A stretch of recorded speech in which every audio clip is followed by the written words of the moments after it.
todos, sejam muito bem-vindos. Pois é, hoje é sexta-feira e sexta-feira vocês já sabem, é dia de podcast Touros e Ursos, o podcast do seu dinheiro. Eu sou o Vitor Aguiar, repórter aqui do SD e hoje comigo está ele, Vinícius Pinheiro. Fala, Vini, tudo bem? Fala, Vitor. Fala, pessoal, tudo bem? Tudo ótimo. E hoje a gente tem um tema que o Vini domina, hein? Que é, a gente vai falar sobre o setor bancário, mas não, assim, né? Falar genericamente sobre bancos, etc. A gente vai falar especificamente sobre os resultados dos bancos no quarto trimestre. A gente já tem aí os números divulgados de Santander, de Itaú e de Bradesco. Mas a gente vai falar especificamente de como o evento Americanas, né, vamos chamar de evento Americanas, nessa altura do campeonato todo mundo já está mais ou menos habituado, né, com o que aconteceu, como que o evento Americanas, como, né, que o rombo contábil e todo o efeito em cadeia que o programa nas Americanas trouxe, né, para o setor de varejo e também para o setor bancário, porque, é claro, os bancos são os credores das Americanas e os bancos, eles tiveram que, digamos, fazer alguns ajustes nos balanços. Alguns sofreram mais que outros e a gente vai falar exatamente isso, né? Como é que cada banco reagiu a esse acontecimento, certo? Antes da gente começar, só passar alguns recados aqui para vocês, né? Você que está nos ouvindo no Spotify, no Deezer, Apple Podcasts, enfim, no seu tocador de preferência, segue o seu dinheiro, porque toda sexta-feira tem episódio novo do Touros e Ursos, então você recebe uma notificação no seu celular.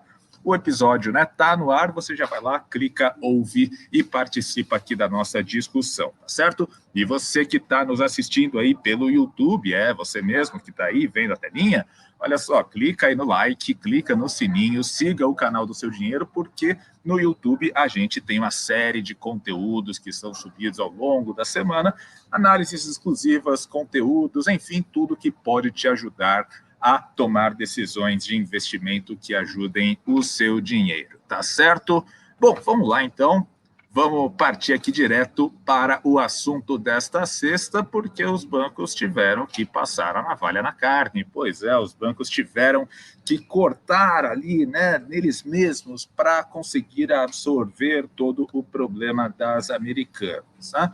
Como eu disse, Bradesco, Santander e Itaú já reportaram seus números do quarto trimestre e, portanto, os números de 2022, os números consolidados de 2022, e a gente viu que os três bancos foram marcados por provisões gigantescas, né? Para quem não sabe, provisão é, digamos, uma reserva ali, né, que o banco faz, que qualquer empresa faz, deixa reservado ali no balanço, fala que, olha, talvez no futuro a gente tenha perdas desse valor aqui, então já deixa previsto que, ó, né, é capaz que, né, esse dinheiro aqui a gente, né, dê perda total, né? Então fica previsto lá no balanço, e não só bancos fazem isso, muitas empresas fazem isso, dependendo das circunstâncias aí, trimestre a trimestre. No caso dos bancos, todos eles fazendo provisões aí muito volumosas por causa do evento Americanas. Grande parte aí dos executivos dos bancos, né, dos balanços, você lê os relatórios, eles só dizem aí, né, fazendo provisões por causa de um evento relacionado a um grande cliente, né, evitando citar diretamente Americanas, mas obviamente todo mundo sabe que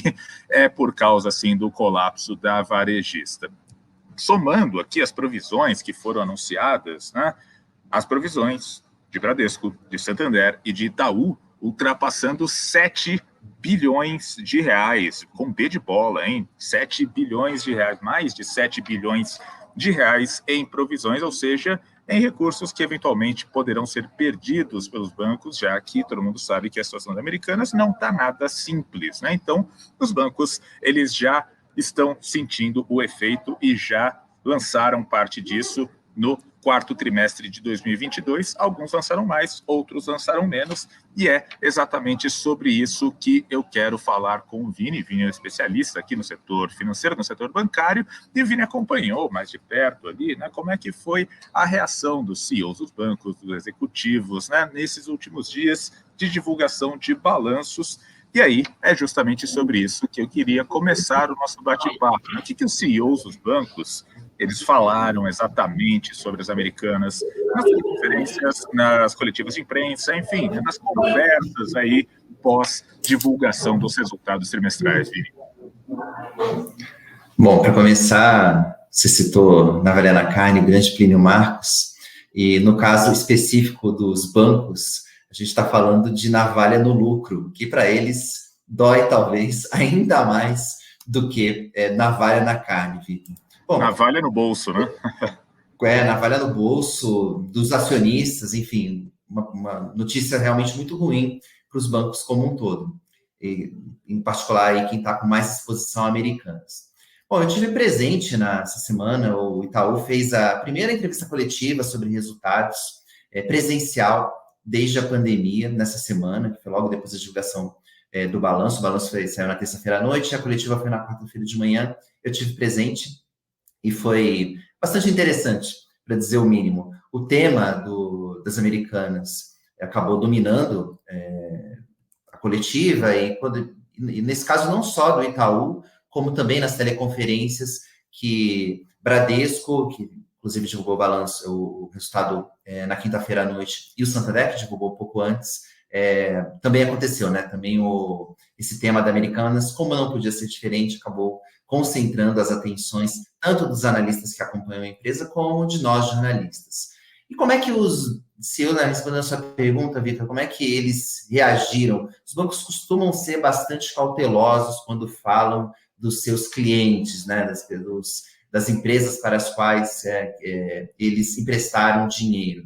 Eles procuram não citar o nome, né? Então eles falam de um caso específico, evento subsequente, procuram usar um juridiquês ali quando falam de empresas que deram calote.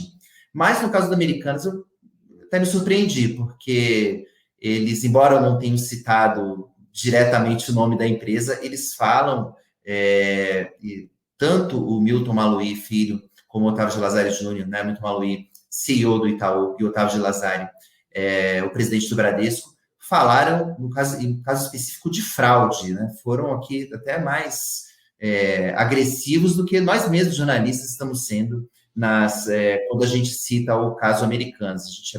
Quando a gente está escrevendo aqui nas nossas matérias, a gente tem ainda falado de rombo, tem falado de um erro, e os banqueiros foram direto ao ponto e falaram em fraude. Então, achei bastante interessante ali. E acho que, pelo que a gente tem visto das manifestações, essa agressividade como os credores estão lidando com o caso Americanas, acho que até o comportamento foi compatível com o que a gente tem visto.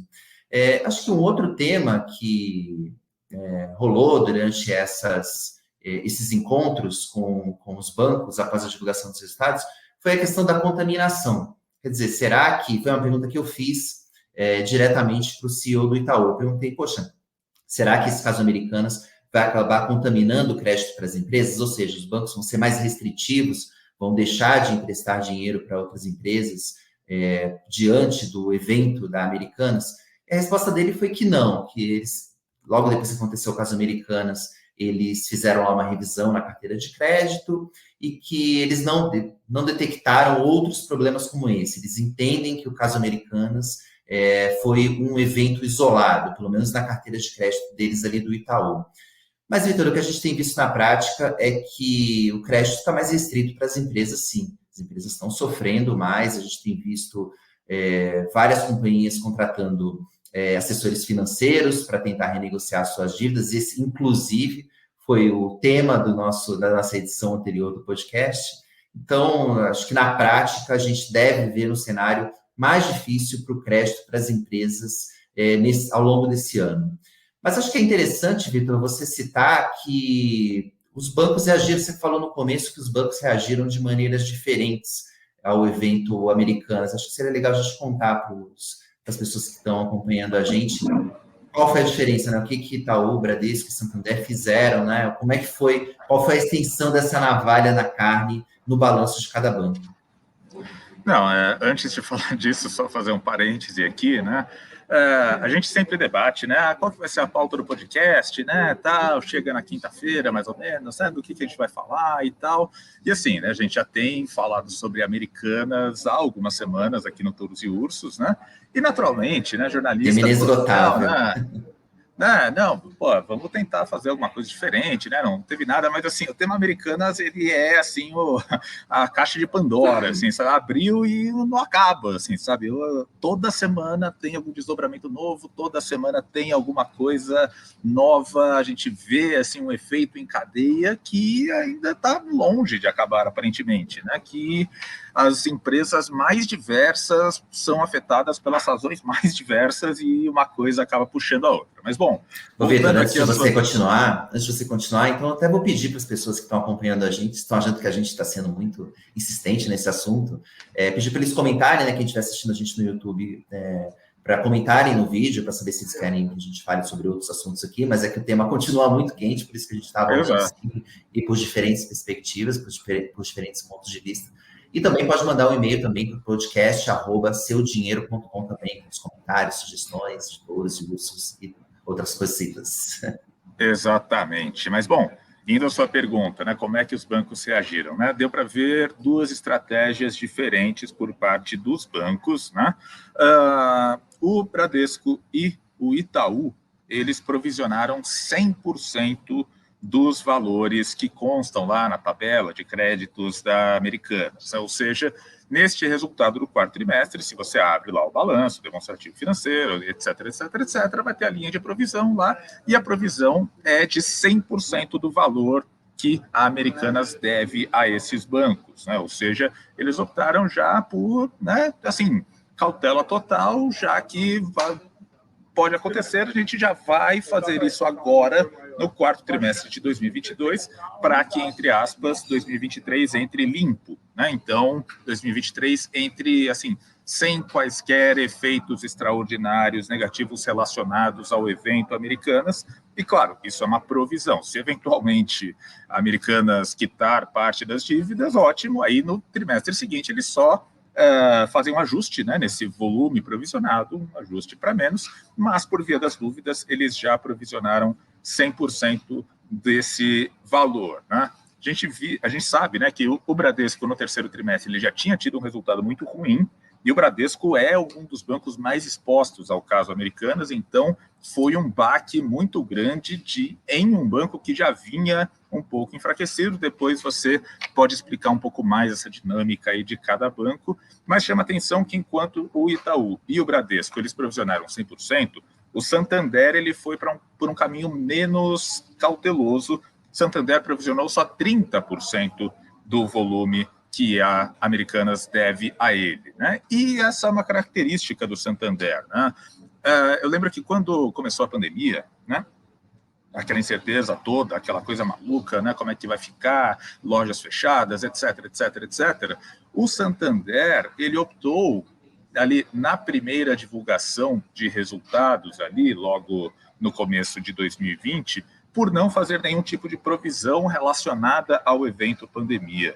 E aí, claro, sem essa provisão, a rentabilidade do Santander ela chegou a níveis muito altos, muito próximos ali de Itaú e Bradesco. Acho que em algum momento até chegou a ser maior que Itaú. Você acho que pode confirmar isso melhor que eu. E aí, ao longo dos trimestres, o Santander foi fazendo as provisões, né? Então, o Santander adota uma postura menos cautelosa historicamente em relação a essa política de provisões. Né? Eles optam por diluir, né, esses efeitos ao longo dos trimestres para não ter um baque tão grande de uma vez só na rentabilidade, no lucro e nas diversas métricas financeiras. Então, é interessante a gente notar essa diferença de estratégia que a gente viu acontecer na pandemia, né? Bradesco e Itaú mais cautelosos, Santander menos cauteloso, digamos assim, não vou dizer agressivo, né? Menos cauteloso, e isso se repete agora com o evento americano. Santander provisiona só 30% e Itaú e Bradesco provisionam 100% já dos créditos que, né, podem vir a ser recebidos ou não das americanas. Né? Mas aí, então, a gente entra na questão dos balanços em si, do que os bancões mostraram, considerando que, ok, os três em alguma magnitude, né? Eles lançaram já no balanço algum impacto do evento Americanas. O que a gente pode dizer dos resultados em si, né? Você que acompanha já há muito tempo o setor e que tem aí todo o histórico, mais ou menos, já de cabeça, Vini, o que você pode dizer para a gente? Quem saiu melhor, quem se saiu pior dentre esses 3 grandes bancos, né? Claro, tem bancos médios também que já divulgaram, mas vamos nos restringir aqui à análise de Itaú, Bradesco e Santander. Ainda falta o Banco do Brasil, vai divulgar também o balanço na próxima semana, se não me engano. Bom, não sei, o que você quer? O ranking dos piores ou dos melhores primeiro? Pode escolher. Não, acho que a gente pode ir do pior para o melhor, tá? Porque aí a gente termina numa crescente, né? Não, tá certo. Bom, de acordo com os analistas e pelo que a gente viu nos números, o Bradesco acabou registrando o pior resultado dos 3 bancos, até porque fez uma provisão de 100% do valor relacionado a Americanas. Então, quando a gente olha para os números em si, sem uma análise, sem uma segunda análise, a gente vê que o Bradesco acabou registrando o pior resultado. A boa notícia em relação a isso é que ele cortou o mal pela raiz, como você bem colocou. Se eventualmente conseguir recuperar algum valor relacionado aos créditos da Americanas, isso vai acabar se revertendo positivamente nos resultados futuros. Mas é bom a gente destacar que o Bradesco, esse caso Americanas não foi o único problema do Bradesco, né? Mesmo se a gente tirasse Americanas, considerasse que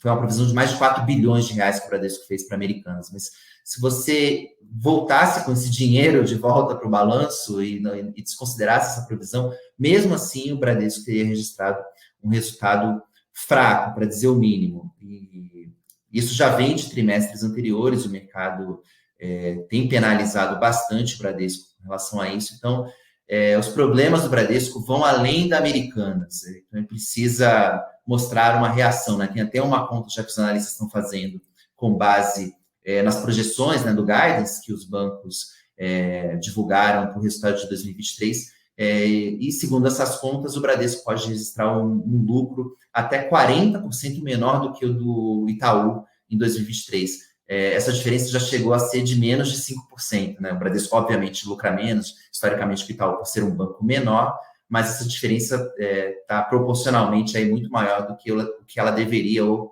o que ela é historicamente. Então, o Bradesco ficaria aqui no meu terceiro lugar. O segundo lugar fica com o Santander, mas, como você bem colocou, o Santander só provisionou 30% da exposição a Americanas. Na minha visão, ele não vai conseguir escapar de colocar 100% dos créditos que foram concedidos às Americanas como provisão.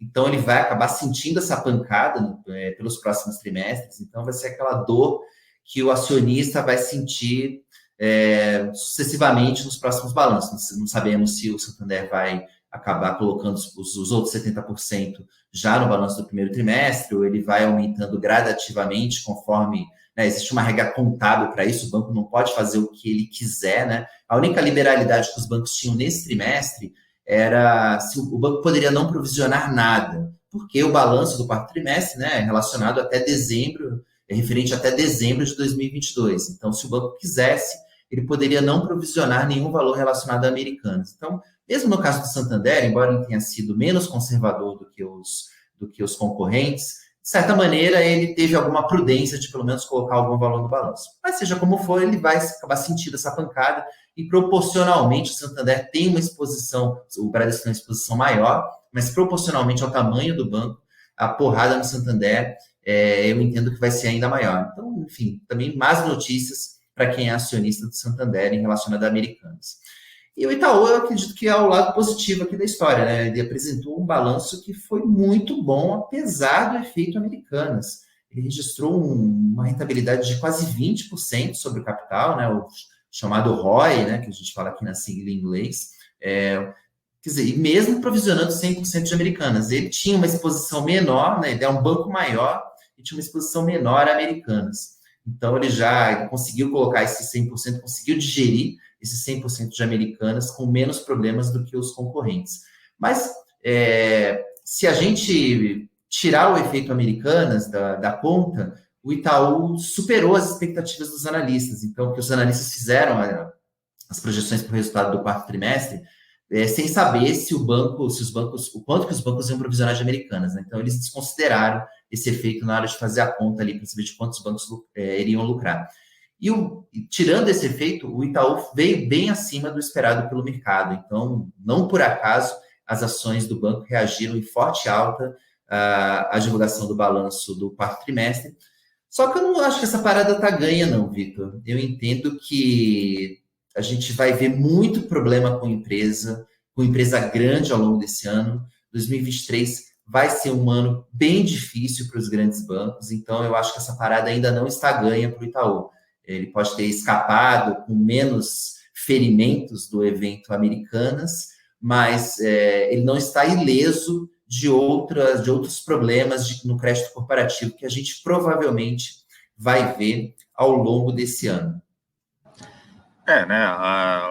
A questão Americanas ela não se encerra por aqui só porque os bancos provisionaram 100% dos créditos relacionados a Americanas, né?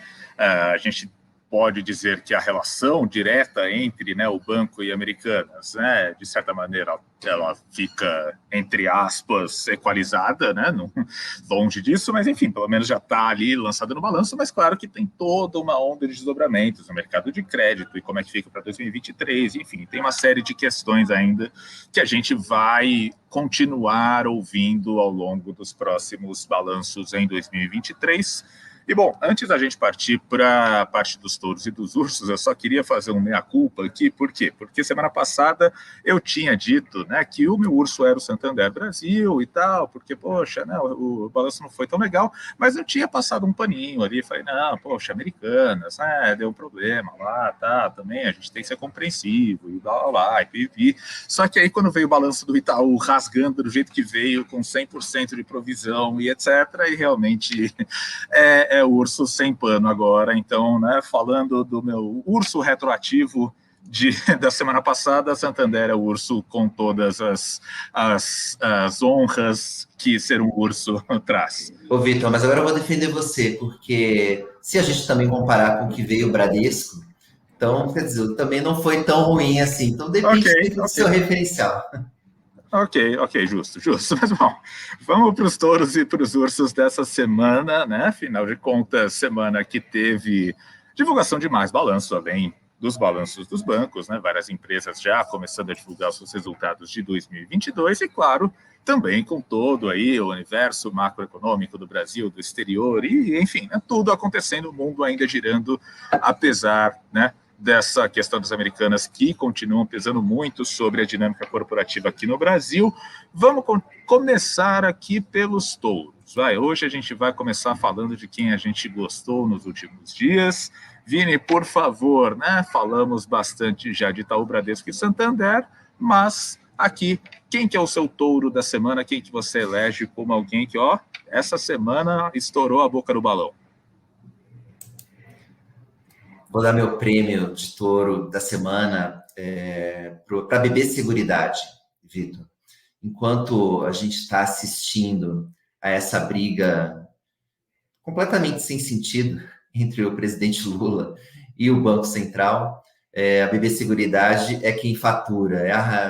Até fiz uma materinha no Seu Dinheiro essa semana e chamei a BB Seguridade de rainha da renda fixa, porque ela surfou muito bem a alta da Selic.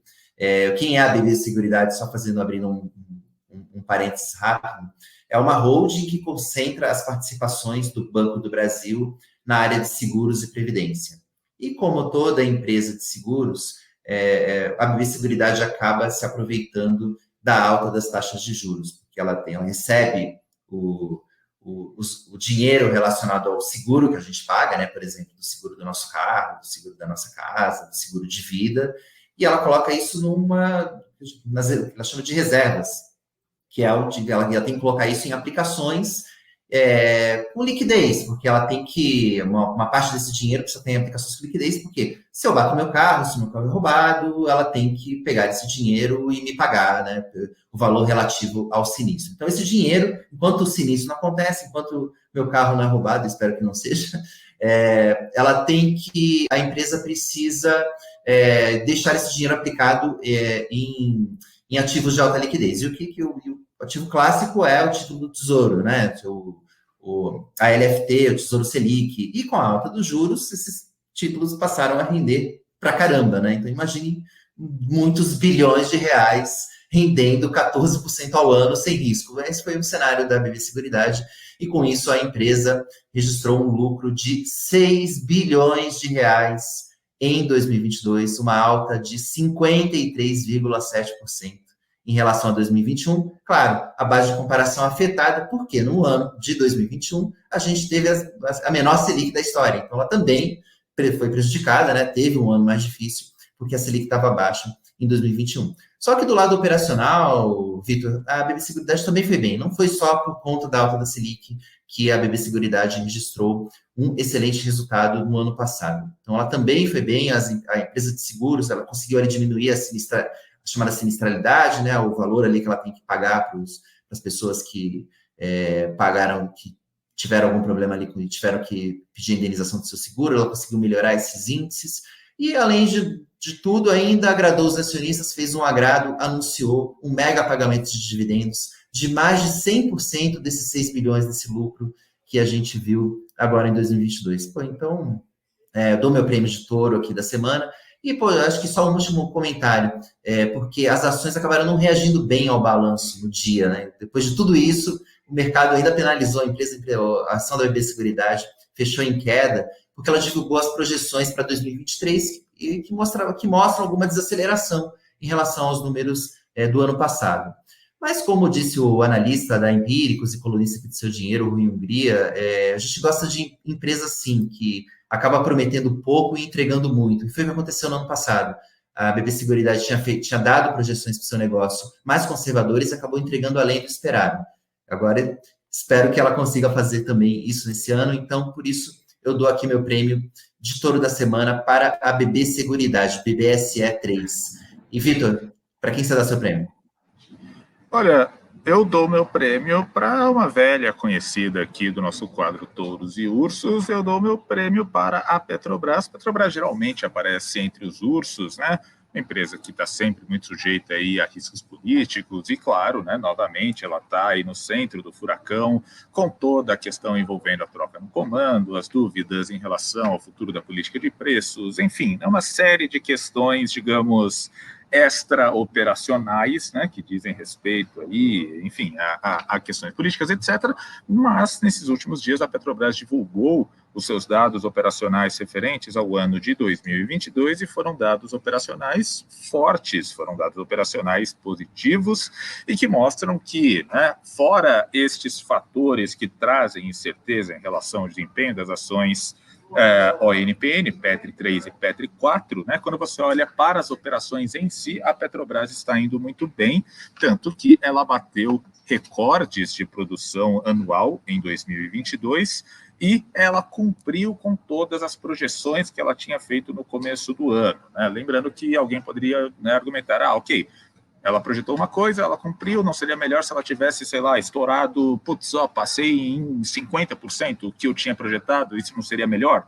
Não, por quê? Porque a gente está falando de um mercado de commodities, se a Petrobras, né, produz uma quantia excessiva de petróleo, né, então ela colocaria aí uma pressão no mercado global, né? Teria um excedente de petróleo, isso derrubaria o preço da commodity. Portanto, é importante que essas empresas, elas, de fato, consigam cumprir a meta, cumprir o combinado, né? Porque aí você não causa desequilíbrios entre oferta e demanda ali no mercado internacional. Quando a gente olha ali para as métricas, tal, é tudo, enfim, né? Numas unidades de medida meio esquisitas ali, né? 1.000 barris de óleo equivalente por dia, tal, é meio abstrato, né? Você falar um pouco mais sobre isso, né? Um pouco teórico, mas o que importa é que a Petrobras, ela conseguiu crescer de maneira ordenada, ela cumpriu o guidance sem estourar a faixa que ela mesma tinha imposta para ela mesma, né? Uma margem de erro para mais e para menos de 4%, de 4 pontos, né?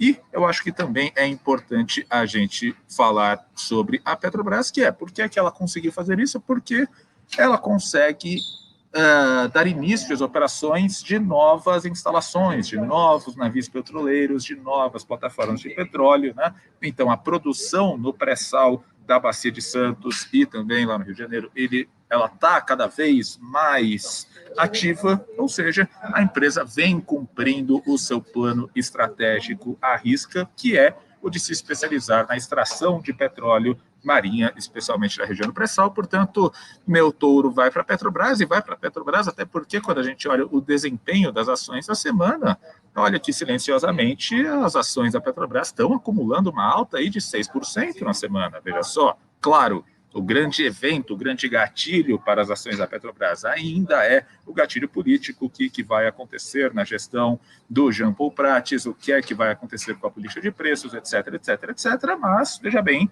pelo menos no que diz respeito às operações, tudo vai conforme o planejado, tudo vai muito bem, certo? Vitor, só um comentáriozinho sobre Petrobras, que eu entendo que a gente vai ver um primeiro teste dessa questão da política de preços, porque as cotações do petróleo estão subindo, a gente tem visto um agravamento da questão da guerra entre Rússia e Ucrânia, agora o Putin tentando retaliar cortes de produção, então a gente deve ver uma pressão sobre o preço do barril.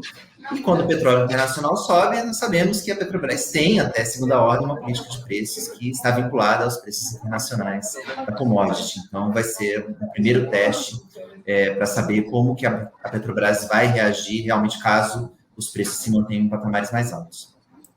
Com certeza. Bom, falar um pouco sobre os ursos, já que eu, enfim, eu já falei de Petrobras, deixa eu já emendar aqui o meu urso e novamente nós voltamos à questão Americanas, porque meu urso não é Americanas, meu urso é a Lojas Marisa, né, varejista de moda muito tradicional, né, dentro ali do setor de lojas de conveniência, né, que tem ali Renner, tem Riachuelo, tem C&A, enfim, né, esse setor mais de moda e de vestuário, porque a Marisa anunciou um acordo com a BR Partners para repactuação da sua dívida de curto prazo, né?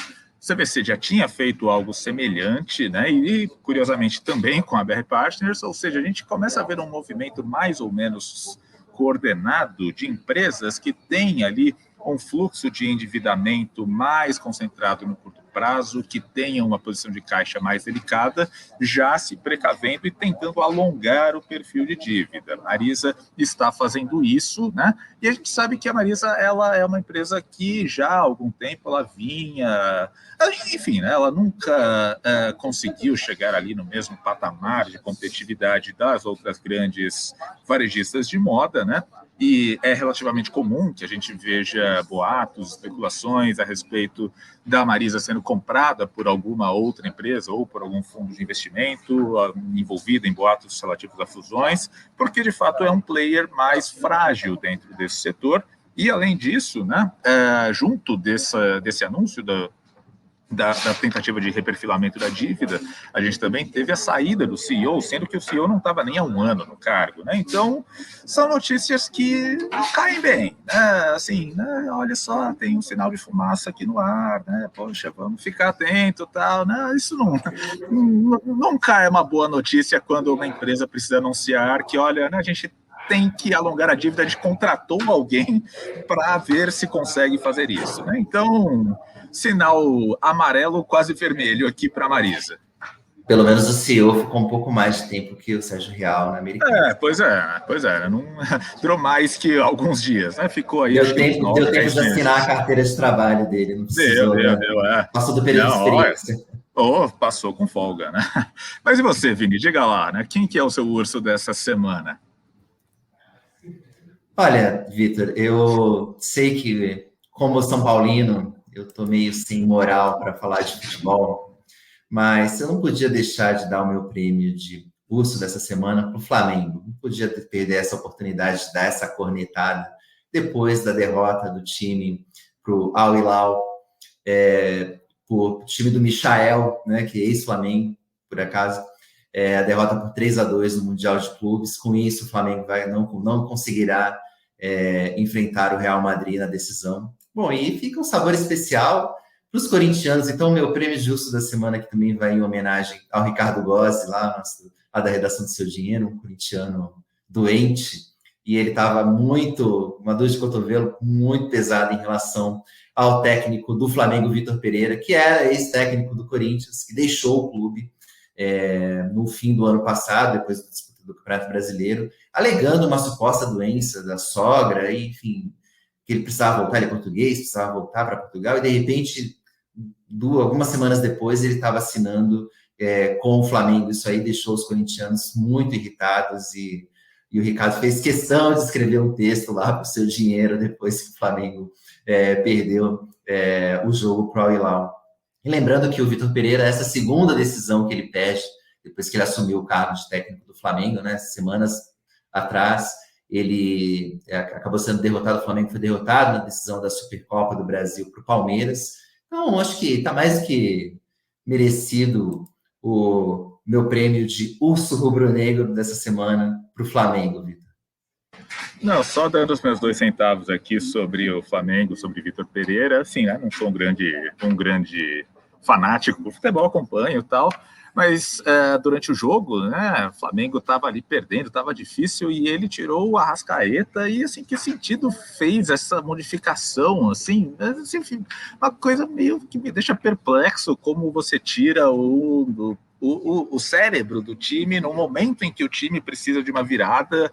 Enfim, mistérios, mas eu acho que realmente Vitor Pereira, sem entrar na questão aí da sogra nem nada, mas ele foi muito, muito mal ali nesse jogo. Mas bom, né? E antes de você encerrar, já que vamos criar a nossa mesa redonda aqui antes da gente encerrar. O detalhe também é que o Flamengo foi campeão com o Dorival Júnior, jogando um belo futebol. E a saída do Dorival também foi algo que até agora eu não consegui encontrar uma explicação, né? Que conseguiu colocar o Gabigol e o Pedro para jogarem juntos, e os dois funcionando muito bem, o time ganhando, sendo campeão, jogando bonito, e de repente, enfim, os dirigentes resolvem trocar. Então, assim, até essa saída do Dorival também, para mim, muito inexplicável. Então, também fica um prêmio em particular, um urso em particular aqui para os dirigentes do Flamengo. Com certeza. Bom, então tenho certeza que a nossa audiência aqui, principalmente os flamenguistas que acompanham o Trabalho do Seu Dinheiro, vão ter aí comentários para deixar do nosso YouTube. Por favor, deixem seus comentários e, claro, também deixem comentários a respeito de bancos, a respeito do noticiário e a respeito... perder uns seguidores hoje. E a respeito de Americanas, tá certo? Bom, gente, então é isso. A gente fica por aqui com o podcast Touros e Ursos desta sexta-feira. Vini, de novo, muito, muito obrigado por estar conosco aqui no nosso programa. Valeu, Vitor. Valeu, pessoal. Até a próxima. Valeu, gente. Muito obrigado. Eu sou o Vitor Aguiar. Sexta-feira que vem a gente está de volta com mais uma edição do podcast Touros e Ursos, o podcast do seu dinheiro, tá certo? Um abraço e até a próxima.